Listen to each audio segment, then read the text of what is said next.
C'est pour aller dans le sens de ce que vous dites. Cette deuxième sortie du général d'armée Abdrahmane Tchiani sur des stands de tir à l'arme légère et à l'arme lourde est un message fort que le chef de l'État envoie. Depuis le 25 décembre 2025, après avoir mis la main sur l'ordonnance qui crée le cadre organisant la mobilisation générale, chaque sortie du président nous rappelle notre responsabilité dans la défense de notre patrie.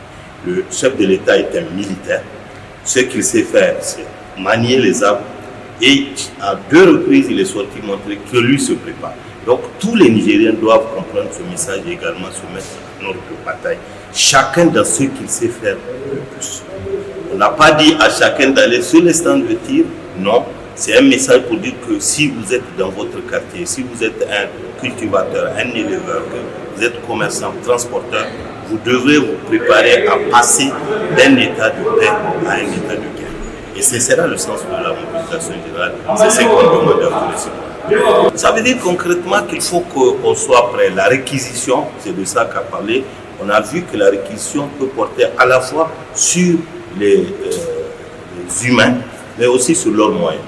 Donc si vous avez des compétences en matière de maniement des armes, si vous avez été militaire, si vous avez fait votre service civique, service militaire, vous devrez vous préparer à être enrôlé à tout moment. Le dernier texte sur lequel le chef de l'État a mis la main, qui a créé ce qu'on appelle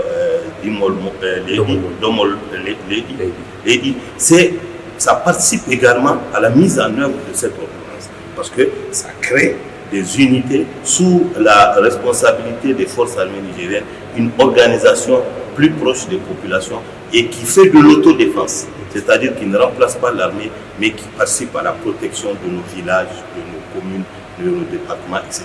Donc, dès lors que l'ordonnance a été prise en décembre, là, on avait dit qu'il y aura beaucoup d'autres décisions qui suivront après et qui renforcera le dispositif de mobilisation générale. Et il arrivera effectivement à un moment où le président de la République, en raison de l'imminence d'un danger contre notre pays, contre ses institutions, pourra faire appel à tout Nigérien qui est capable de prendre les armes et de défendre la patrie. Dans le cadre de cette mobilisation, pour en finir, on a constaté que depuis un certain temps, les carrefours ont repris les veilles citoyennes. Quelle est votre réaction là-dessus? Le message, c'est que les populations nigériennes démontrent qu'elles sont là, comme elles l'ont été depuis le 26 juillet 2023. Je me souviens que c'était lorsque la menace d'agression contre notre pays a été jugée suffisamment grave. C'était ce moment que ces ronds-points ont commencé à être animés. Et grâce à Dieu, grâce à l'aide des prières, des invocations, sur ces ronds-points et partout ailleurs, la menace a été conjurée.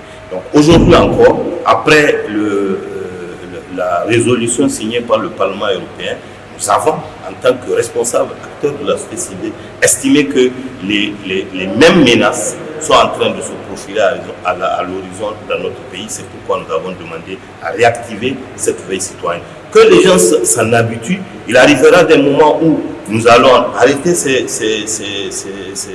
veillées dans les ronds-points lorsque nous jugerons que la menace s'est dissipée. Mais à tout moment, nous allons y recourir parce que ça a fait ses preuves. Lorsqu'un peuple est debout, aucun autre peuple ne peut l'assujettir ou l'envahir. Merci beaucoup. Je vous en prie. C'est bon.